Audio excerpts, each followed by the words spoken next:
You're listening to the audio production of The Other Side of Beauty, Embracing God's Vision for Love and True Worth by Leah Darrow. Published by Thomas Nelson and read by the author. Introduction. Pick me, pick me.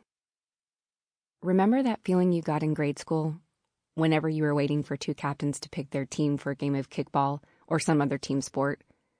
I recall standing up against the brick school wall, anxious, praying to God that I would be picked first, or at least not last. Being picked meant something. It told people that you were worth something, that you were valued. Growing up, I was one of those kids who had gotten all of my hype before everyone else did. I was 5'7" by the time I was 12 years old, but for reasons that escape logic, it was cool to be short in those days. I was tall and gangly and towered over my classmates, so I was left awkwardly trying to make myself shorter so I could hear the conversations between other classmates and fit in. I wanted to belong, badly. I wanted to be chosen. I longed for a group to ask me to sit with them at lunch or hear my name called first for a team sport.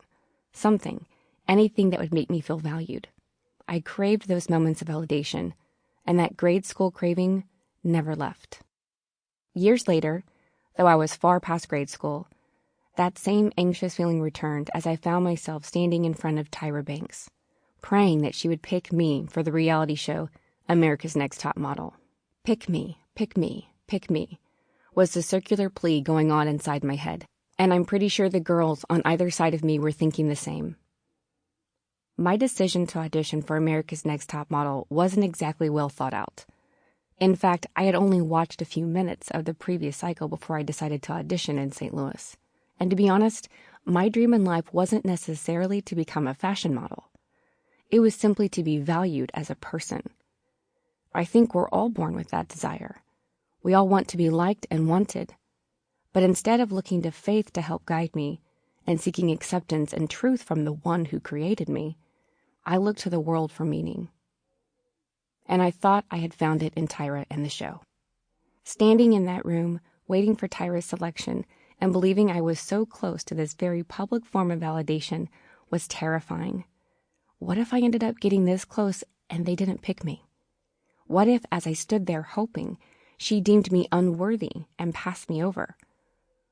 But then she said my name, Leah Darrow. I couldn't believe it. I tried to play it cool, but she could see that I was totally shocked. Surprised, she asked, as I took my spot with the other Cycle 3 contestants. Yeah, a little, I said, but it was more than just a little. I was a college graduate, but still felt completely lost. Sample complete. Ready to continue?